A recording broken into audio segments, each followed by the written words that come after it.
Hello નમસ્કાર વિદ્યાર્થી મિત્રો, વેદ ડિજિટલ એજ્યુકેશનમાં આપનું હાર્દિક સ્વાગત છે। આજે આપણે ધોરણ 12 વિષય ભૂગોળનું પ્રકરણ નંબર 2 જેમનું સ્વાધ્યાય સોલ્યુશન આ વિડીયોમાં જોવાના છીએ। તો ખાસ વિદ્યાર્થી મિત્રો ચેનલમાં નવા હોય ચેનલ સબસ્ક્રાઇબ કરી બાજુમાં બેલ આઇકન પ્રેસ કરી દો જેથી તમને 12મા ધોરણના અવનવા વિડીયોની માહિતી મળે। વિડીયો લાઈક કરી દો અને તમારા મિત્રો દોસ્તોને શેર કરી દો જેથી તમને બીજા વિષયના પણ વિડીયો સરળતાથી મળી જશે અને એમને પણ ઉપયોગી થશે। તો બીજું ચેપ્ટર માનવ વસ્તી જેનું આપણે સ્વાધ્યાય સોલ્યુશન જોવાના છીએ। આ સિવાય વિદ્યાર્થી મિત્રો તમારે અન્ય એટલે કે બીજા વિષયના પણ સ્વાધ્યાય સોલ્યુશન પાઠની સમજૂતી જોતી હોય તો એ પણ મળશે। ક્યાંથી મળશે હું આગળ જણાવું છું। પ્રશ્ન 1, નીચેના પ્રશ્નોના સવિસ્તર જવાબ આપો। પેલું, ભારતમાં વસ્તી વિસ્તરણની પ્રાદેશિક વિભિન્નતાઓ વર્ણવો। તો જવાબ છે વિશ્વમાં મોટા ભાગની વસ્તી બહુ થોડાક જમીન વિસ્તાર પર વસે છે। વિશ્વની કુલ વસ્તીની લગભગ 90% વસ્તી જમીન વિસ્તારના માત્ર 10% ભાગમાં જ વસે છે। દક્ષિણ એશિયા અને પૂર્વ એશિયાના પ્રદેશો દુનિયાની વસ્તીના લગભગ અડધા કરતાં પણ વધારે હિસ્સાને સમાવે છે। દુનિયાની દર 5મી વ્યક્તિ ચીનમાં વસે છે। દક્ષિણ એશિયા, પૂર્વ મધ્ય, ઉત્તર અમેરિકા અને પશ્ચિમ યુરોપ એ 4 વિસ્તારો દુનિયાની સૌથી વધુ વસ્તી ધરાવે છે। એશિયામાં સૌથી વધારે અને ઓસ્ટ્રેલિયા તદ્દન ઓછી વસ્તી ગીચતા ધરાવતા ભૂમિખંડ છે। વિશ્વમાં દર 6ઠી વ્યક્તિ ભારતીય છે। ભારત આફ્રિકા ખંડની કુલ વસ્તી કરતાં 1.5 ગણી અને યુકે કરતાં 7 ગણી વસ્તી ધરાવે છે। ભારતમાં વસ્તી વિસ્તરણની પ્રાદેશિક વિભિન્નતાઓ। ઉત્તર પ્રદેશ અને મહારાષ્ટ્ર આ બે રાજ્યોની વસ્તીનો સરવાળો કરીએ તો તે ભારતની લગભગ ચોથા ભાગની વસ્તી થાય છે। વિદ્યાર્થી મિત્રો તમને અન્ય માહિતી આપણે આપવાની છે। તો આપણી વેદ ડિજિટલ એજ્યુકેશન નામની એપ્લિકેશન પણ છે। એમાં નીચે મુજબની માહિતી તમને મળવાની છે, જેમ કે દરેક ધોરણના બધા જ વિષયના પાઠ્યપુસ્તકના પ્રકરણની સમજૂતીના વિડીયો, પ્રકરણના સ્વાધ્યાયની સમજૂતીના વિડીયો, વિષય પ્રમાણેનું મટીરિયલ તેમજ બધા વિષયના સ્વાધ્યાય પોથીના સમજૂતીના વિડીયો, એકમ કસોટી સમયે એના વિડીયો, બધા જ વિષયના પરીક્ષાના પેપરની સમજૂતીના વિડીયો અને પરીક્ષા માટે ઉપયોગી ખાસ અસાઇનમેન્ટ મળશે। આ બધું જ આપણી વેદ ડિજિટલ એજ્યુકેશન નામની એપ્લિકેશન છે જે ગૂગલ પ્લે સ્ટોર ઉપર જઈને તમે ડાઉનલોડ કરી શકશો। મોબાઈલ નંબર નાખશો, સેન્ડ ઓટીપી કરશો, 4 આંકડાનો ઓટીપી આવશે જેમાં તમે આ ખોલશો એટલે પેડ કોર્સમાં તમને જુદા જુદા કોર્સ મળશે। એક્ઝામ પેપરમાં પેપર, 3 થી 12માં 3 થી 12 ધોરણના વિડીયો અને એમાં વિષય પ્રમાણે તમે જશો ધોરણમાં વિષય પ્રમાણે તમને વિડીયો પ્રાપ્ત થશે। 12મું હોય તો 12માના વિડીયો હશે, વિષય હશે, બરોબર। આ ઉપરાંત શાળા મિત્ર નામની એપ્લિકેશનમાં પણ ધોરણ પ્રમાણે વિષય પ્રમાણે તમને વેદ ડિજિટલના વિડીયો ફ્રીમાં મળશે અને 3 થી 12 ધોરણ સુધી છે એટલે તમારા મિત્રો દોસ્તોને તમે ચોક્કસથી શેર કરી શકશો। તો બિહાર રાજ્ય દેશના ક્ષેત્રફળનો 2.8% વિસ્તાર ધરાવે છે, પણ વસ્તીની દ્રષ્ટિએ ત્યાં દેશના 8.5% લોકો વસે છે।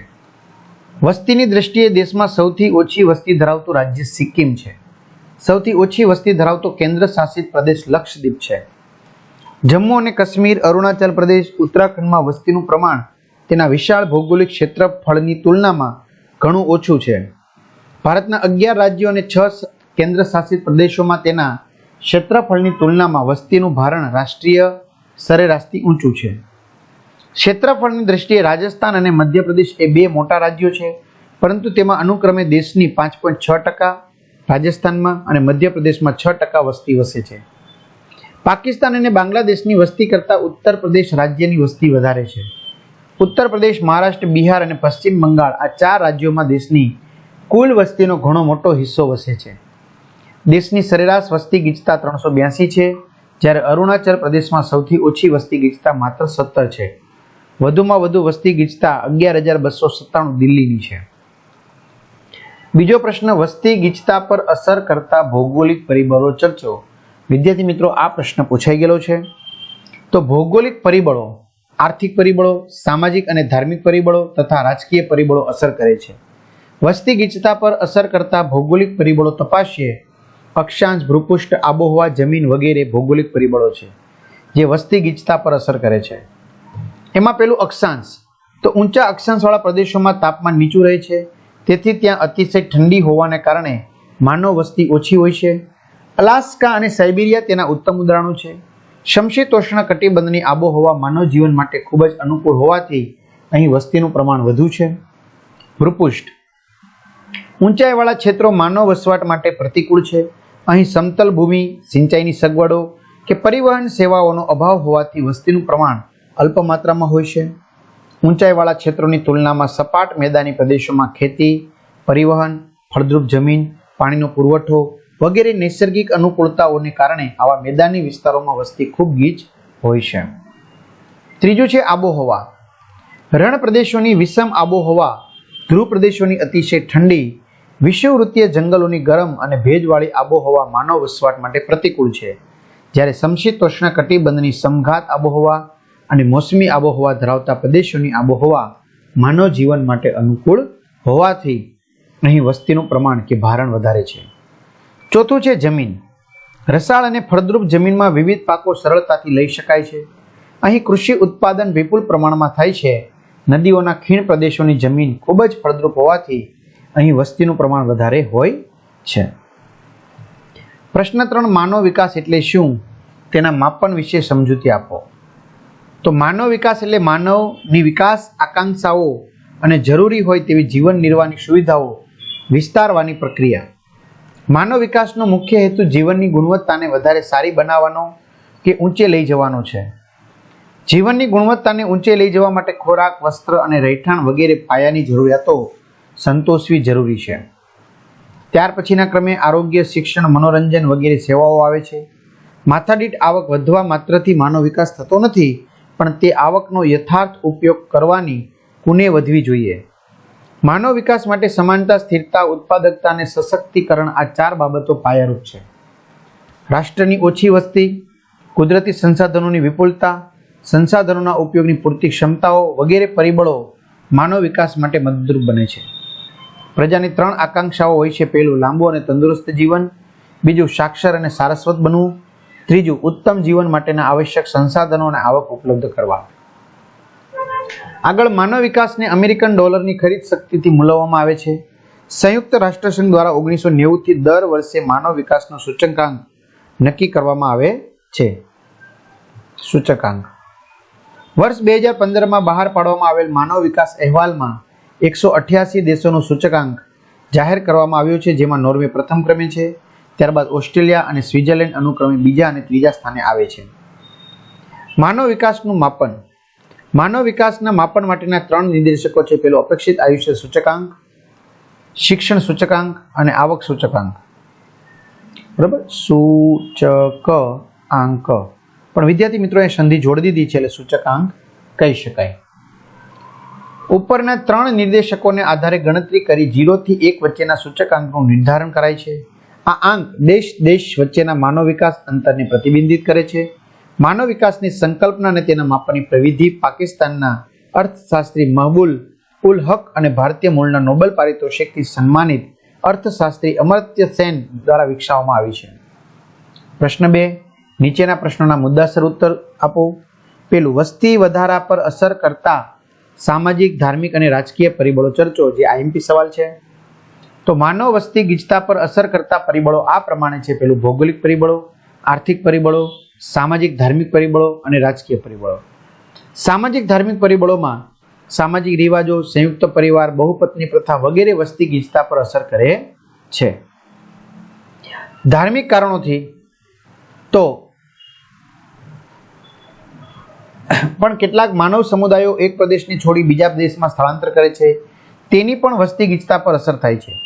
21મી સદીના બીજા દશકમાં તાલિબાની શાસનથી ત્રસ્ત ધાર્મિક લઘુમતીઓએ સ્થળાંતર કર્યું, જે દેશોમાં આશરો લીધો ત્યાંની વસ્તી ગીચતામાં વધારો થયો. રાજકીય પરિબળો. કેન્યા અને યુગાન્ડામાં શાસન પલટો થતા હજારો એશિયનો નિર્વાસિત તરીકે યુકે અને અન્ય દેશોમાં સ્થળાંતર કર્યું, જેની અસર વસ્તી ગીચતા પર થઈ. રાજકીય અરાજકતા કે ગૃહ યુદ્ધની સ્થિતિમાં પણ વસ્તીનું સ્થળાંતર થાય છે, જેની અસર વસ્તી ગીચતા પર થાય છે. ઘણીવાર કેટલાક દેશોનું વિભાજન થાય છે ત્યારે વસ્તીનું મોટા પાયે સ્થળાંતર થતા વસ્તી ગીચતા અસર પામે છે. ભારતની વસ્તી નીતિમાં સમાવિષ્ટ બાબતો જણાવો. તો 15મી જાન્યુઆરી 2010ના રોજ કેન્દ્ર સરકારે વસ્તી નીતિની જાહેરાત કરી. તેમાં સમશિષ્ટ બાબતો નીચે પ્રમાણે છે. ચાલો આગળ વધીએ વિદ્યાર્થી મિત્રો. તો એમાં છે લોકસભાની બેઠકોની સંખ્યા 543 ને 2026 સુધી જાળવી રાખવી, નવજાત શિશુઓમાં મૃત્યુદર 1030 સુધી નીચે લઈ જવો, મૃત્યુદર 1000 બરાબર, દર 1000 ની વાત થાય ટૂંકમાં, છોકરીઓની લઘુત્તમ લગ્ન વય 18 વર્ષથી વધારે ઉપર લઈ જવી, રસીકરણનો વ્યાપ વધારવો, સલામત ગર્ભપાતની સુવિધાઓ વિસ્તારવી, બાળ લગ્ન પ્રતિબંધ ધારાનો સખ્તાઈપૂર્વક અમલ કરાવો. પ્રશ્ન 3, નીચેના પ્રશ્નોના સંક્ષિપ્તમાં ટૂંકમાં ઉત્તર આપો. પહેલું, વસ્તી ગીચતા પર અસર કરતા પરિબળો જણાવો. તો વસ્તી ગીચતા પર અસર કરતા પરિબળો નીચે પ્રમાણે છે. પહેલું, ભૌગોલિક પરિબળો, આર્થિક પરિબળો, સામાજિક અને ધાર્મિક પરિબળો અને રાજકીય પરિબળો. ભારતમાં ભાષાકીય માળખાનો ખ્યાલ આપો. તો ભારતના ભાષાકીય માળખાનો ખ્યાલ નીચે મુજબ છે. ભારતમાં હિન્દી સૌથી વધુ બોલાતી ભાષા છે, બીજા ક્રમે બંગાળી ભાષા છે, અંગ્રેજી ઉપરાંત 22 ભાષાઓ રાજ્ય માન્ય ભાષાઓ છે, ગુજરાતી ભાષા દેશમાં 7મું સ્થાન ધરાવે છે, ભાષાનો રાષ્ટ્ર અને રાષ્ટ્રીયતા સાથે ગાઢ અને ભાવાત્મક સંબંધ છે. ભારતમાં તેલુગુ, મરાઠી, તમિલ, કન્નડ, મલયાલમ, ઉડિયા, પંજાબી, અસમી, સિંધી, મણિપુરી વગેરે ભાષાઓ બોલાય છે. ચલો 1-2 વાક્યમાં જવાબ આપો. પહેલું, દુનિયાના કયા 4 વિસ્તારો સૌથી વધારે વસ્તી ધરાવે છે? તો દક્ષિણ એશિયા, પૂર્વ એશિયા, પૂર્વ મધ્ય, ઉત્તર અમેરિકા અને પશ્ચિમ યુરોપ એ 4 વિસ્તારો દુનિયાની સૌથી વધારે વસ્તી સમાવે છે. ભારતના મધ્યમ વસ્તી ગીચતાવાળા પ્રદેશોના નામ આપો. તો દક્ષિણ ભારતનો ઉચ્ચ પ્રદેશ, માળવાનો ઉચ્ચ પ્રદેશ અને વરાળ પ્રદેશ વગેરે ભારતના મધ્યમ વસ્તી ગીચતાવાળા પ્રદેશો છે. રાજસ્થાનના કયા વિસ્તારોમાં અતિશય ઓછી વસ્તી ગીચતા છે? તો રાજસ્થાનના બિકાનેર, બાડમેર અને જેસલમેર જિલ્લાના કેટલાક વિસ્તારોમાં અતિશય ઓછી વસ્તી ગીચતા છે. કયા કયા રાજ્યોમાં ગ્રામ્ય વસ્તીનું પ્રમાણ રાષ્ટ્રીય સરેરાશથી ઓછું છે? ગોવા, ગુજરાત, હરિયાણા, કર્ણાટક, મહારાષ્ટ્ર વગેરે રાજ્યોમાં ગ્રામ્ય વસ્તીનું પ્રમાણ રાષ્ટ્રીય સરેરાશથી ઓછું છે. કયા કયા રાજ્યોમાં શહેરી વસ્તીનું પ્રમાણ રાષ્ટ્રીય સરેરાશથી ઓછું છે? હિમાચલ પ્રદેશ, અસમ, બિહાર, ઉત્તરાખંડ, ત્રિપુરા, રાજસ્થાન વગેરે રાજ્યોમાં શહેરી વસ્તીનું પ્રમાણ રાષ્ટ્રીય સરેરાશથી ઓછું છે. ચલો સાચો વિકલ્પ પસંદ કરી લખો. દેશમાં સૌથી વધુ સાક્ષરતા ધરાવતું રાજ્ય કેરળ. યહૂદીઓએ પશ્ચિમ એશિયાના રણ વિસ્તારમાં કયો નવો દેશ વસાવ્યો? ઇઝરાયલ. ભારતનું સૌથી ઓછું જાતિ પ્રમાણ ધરાવતું રાજ્ય હરિયાણા. માનવ વિકાસ અહેવાલના પરામર્શક ભારતના મૂળના અર્થશાસ્ત્રી અમર્ત્ય સેન. તો આ સાથે સરસ મજાનું સ્વાધ્યાયનું સોલ્યુશન પૂર્ણ થાય છે. તો વિદ્યાર્થી મિત્રો, આપણે જે વાત કરી કે વેદ ડિજિટલ એજ્યુકેશન નામની એપ્લિકેશનમાં તમને તમામ વસ્તુઓ પ્રાપ્ત થશે. તમારા મિત્રો દોસ્તોને ચોક્કસથી શેર કરજો. અહીં સુધી રાખીએ. અસ્તુ. જય હિન્દ, જય ભારત.